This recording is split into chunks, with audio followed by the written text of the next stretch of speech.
এবার কড়ার মধ্যে দিয়ে দেবো দুধ। এবার এর মধ্যে দিয়ে দেবো সুজি। নমস্কার বন্ধুরা, আমি অনেকদিকে আপনাদের সকলকে স্বাগত জানাচ্ছি। আজকে আমি ফুটন্ত দুধের মধ্যে সামান্য পরিমাণে সুজি দিয়ে দারুণ স্বাদের লোভনীয় একটা রেসিপি আপনাদের সাথে শেয়ার করবো। তো প্লিজ বন্ধুরা, পুরো ভিডিওটি দেখার অনুরোধ রইল। আশা রাখছি ভালো লাগবে। লোভনীয় স্বাদের রেসিপির জন্য এখানে 500 গ্রাম লিকুইড দুধ নিয়েছি, আর এখানে আমি কিছুটা সুজি নিয়েছি। তবে এতটা সুজি আমার লাগবে না।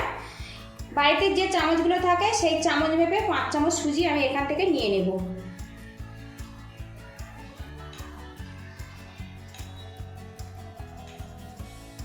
তো দেখুন, আমি 5 চামচ সুজি নিয়েছি। আর বন্ধুরা, এখানে কিন্তু সুজি নেওয়ার সময় একটু খেয়াল রাখতে হবে সুজির দানাটা যেন একদম ছোট ছোট দানা হয়। যদি আপনারা বড় দানা সুজি নেন তাহলে কিন্তু একটুখানি গুঁড়ো করে নেবেন। এখানে আমি কড়াটা হালকাভাবে গরম করে নিয়েছি, আর এর মধ্যে দিয়ে দেবো সুজি। একদম গ্যাসের হিটটা একদম লোতে রাখবো, রেখে সুজিটা আমি ভাজা ভাজা করে নেব, যাতে জাস্ট এর কাঁচা গন্ধটা চলে যায় সেই মতো ভাজতে হবে। আর একটু খেয়াল রাখতে হবে এর গায়ে কোনো রকম যেন ভাজার রং না ধরে। আর এই সুজিটা কিন্তু 1 থেকে 2 মিনিট নাড়াচাড়া করলেই কিন্তু রেডি হয়ে যাবে। সুজিটা কিছুক্ষণ নাড়াচাড়া করে নিয়েছি। এবারে এর মধ্যে দিয়ে দেব 2 চামচ পরিমাণে ঘি। আরও কিছুক্ষণ নাড়াচাড়া করে নেব। আর বন্ধুরা, আপনারা যখন এই রেসিপিটা বানাবেন অবশ্যই কিন্তু ঘিতে সুজিটা ভেজে নেবেন, তাহলে রেসিপিটা যখন রেডি হয়ে যাবে খেতে কিন্তু অনেক বেশি সুন্দর লাগবে। এদিকে বেশ কিছুক্ষণ নাড়াচাড়া করে আমি সুজিটা কিন্তু ভেজে রেডি করে নিয়েছি। এবার এই সুজিটা আমি তুলে নেব এইভাবে। এবার কড়ার মধ্যে দিয়ে দেব দুধ। দুধটা নাড়িয়ে বেশ কিছুক্ষণ কিন্তু আমি ফুটিয়ে নিয়েছি। এতে কিন্তু দুধটা বেশ ঘন হয়ে গেছে। এবারে এর মধ্যে দিয়ে দেবো চিনি। চিনিটা আপনারা স্বাদ মতো দেবেন। এখানে আমি 5 চামচ পরিমাণে চিনি ব্যবহার করেছি। চিনিটা দেওয়ার পরে কিন্তু দুধটা একটু পাতলা হয়ে যাবে, সেটাও কিন্তু ঘন করে নিতে হবে।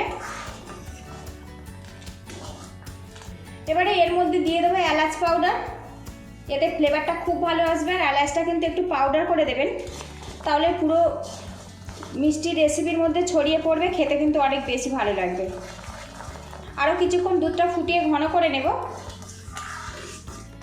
এদিকে দেখুন, চিনি দিয়ে কিন্তু দুধটা আরও কিছুক্ষণ ঘন করে নিয়েছি। এবারে এর মধ্যে দিয়ে দেবো 3 চামচ পরিমাণে টক দই। টক দই দিয়েছি, এবার একটু ভালো করে নাড়তে থাকবো। আর টক দই দিয়ে কিন্তু বন্ধুরা ভয় পাবেন না, এতে কিন্তু দুধটা একটু ছানা কেটে কেটে যাবে। আর রেসিপিটা যখন রেডি হয়ে যাবে একদম দানা দানা ভাব আসবে, খেতে কিন্তু অনেক বেশি মজা লাগবে।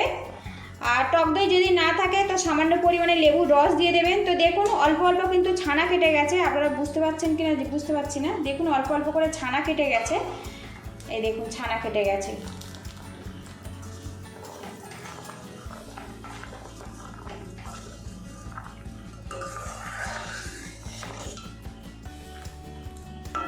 তো দেখুন বন্ধুরা, ছানা কেটে গেছে কত সুন্দরভাবে, কিন্তু কিছুটা আবার দুধও রয়ে গেছে। এইভাবে রেডি করে নিতে হবে। এদিকে যে সুজিটা আমি ঘিয়ে ভেজে নিয়েছিলাম, দেখুন ঠান্ডা হয়ে গেছে, পুরোপুরি ঠান্ডা হয়ে গেছে। আর এর মধ্যে 1 প্যাকেট ছোট গুঁড়ো দুধের প্যাকেট দিয়ে দেবো। গুঁড়ো দুধ দিয়ে যদি এই মিষ্টিটা বানানো যায়, এই মিষ্টিটা কিন্তু অনেক বেশি সুস্বাদু হবে। গুঁড়ো দুধটা কিন্তু সুজির সাথে ভালো করে মিক্স করে নেব এইভাবে। আর এটা মিক্স করে সঙ্গে সঙ্গে কিন্তু দুধের মধ্যে দিয়ে দিতে হবে। বাইরে যদি এইভাবে থাকে তো দুধটা কিন্তু দলা পাকিয়ে যাবে। গুঁড়ো দুধটা দিয়ে দেখুন সুজির সাথে একদম মিশিয়ে নিয়েছি। এবার এই দুধের মধ্যে সুজি আর দুধের মিশ্রণটা আমি দিয়ে দেব। অল্প অল্প করে দিতে হবে, আর এইভাবে মিক্স করে নিতে হবে। একবারে কিন্তু দেবেন না, 2 থেকে 3 বার এরকম ভাগ করে করে দেবেন, আর এইভাবে মিক্স করে নেবেন। সুজিটা দিয়েছি, এবার এটা অনবরত নাড়াতে থাকবো। তো দেখুন, একদম কিন্তু সুজির কোনো রকম দলা ভাব নেই।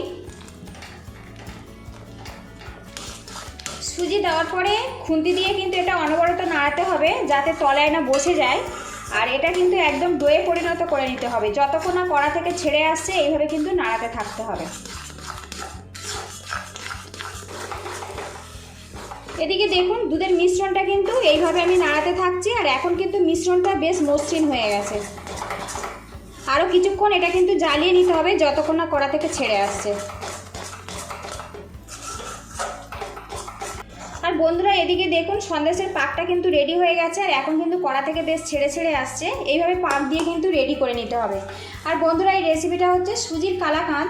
ভিডিওটি ভালো লাগলে একটা লাইক দিয়ে দেবেন, আর চ্যানেলে নতুন হয়ে থাকলে চ্যানেলটিকে সাবস্ক্রাইব করে নেবেন, নিয়ে আমার পাশে থাকবেন। তো দেখুন পাকটা কিন্তু পুরোপুরি রেডি হয়ে গেছে। এবারে এর মধ্যে দিয়ে দেবো 1/2 চামচ ঘি।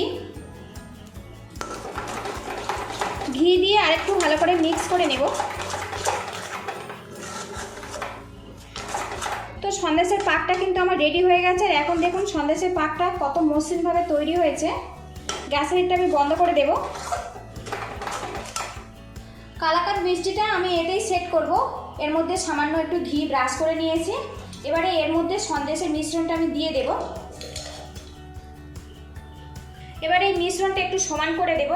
আর এই মিশ্রণটা কিন্তু আপনারা একটু মোটা থিকনেসের উপর রাখতে পারেন, তাও আপনারা পছন্দ মতো করে এটা বানিয়ে নেবেন, পাতলা কিংবা মোটা। আমি একটু মোটা থিকনেস করে সন্দেশটা রেডি করে নেব।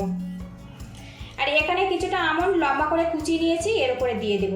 পছন্দসই যে কোনো ড্রাই ফ্রুট আপনারা অ্যাড করতে পারেন। এদিকে দেখুন বাদামটা দিয়ে সন্দেশের উপরে কিন্তু এইভাবে চেপে চেপে একটু বসিয়ে দিচ্ছি, যাতে খুব সুন্দরভাবে বাদামটা আটকে যেতে পারে। আর এখন কিন্তু আমি সুন্দর করে সেট করে নিয়েছি। আর এটা ফ্রিজে আমি আধা ঘন্টার জন্য রেখে দেবো, তারপরে আপনাদেরকে আমি দেখাচ্ছি। এদিকে দেখুন সুজির কালাকাঁদটা কিন্তু বেশ ভালো মতো সেট হয়ে গেছে। এবার এখানে একটা ছুরি নিয়ে আমি এগুলো ছোট ছোট করে টুকরো করে নেব। তো বন্ধুরা, বাজার থেকে এইরকম 1 পিস সন্দেশ কিনতে কিন্তু বেশ অনেকটা টাকায় পড়ে যায়। কত সুন্দরভাবে এটা সেট হয়েছে দেখুন।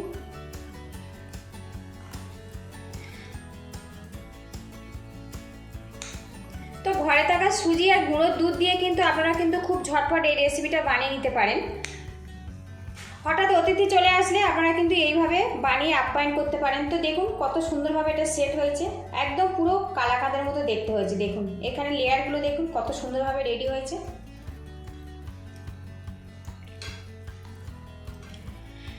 পুরো ভিডিওটি দেখার জন্য ধন্যবাদ রইল। আপনারা ভালো থাকবেন, সুস্থ থাকবেন। দেখা হবে নেক্সট ভিডিওতে।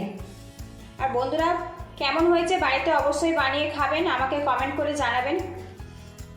তো দেখুন কত লোভনীয়ভাবে রেডি হয়েছে। দেখুন সামান্য পরিমাণে সুজি আর দুধ দিয়ে দারুণ স্বাদের কালাকাঁদ মিষ্টি কিন্তু পুরোপুরি রেডি হয়ে গেছে। আর দেখুন বাজার থেকে কিন্তু না কিনে এইভাবে কিন্তু আপনারা অবশ্যই বানাবেন। আর মিষ্টিটা দেখুন কত নরমভাবে তৈরি হয়েছে।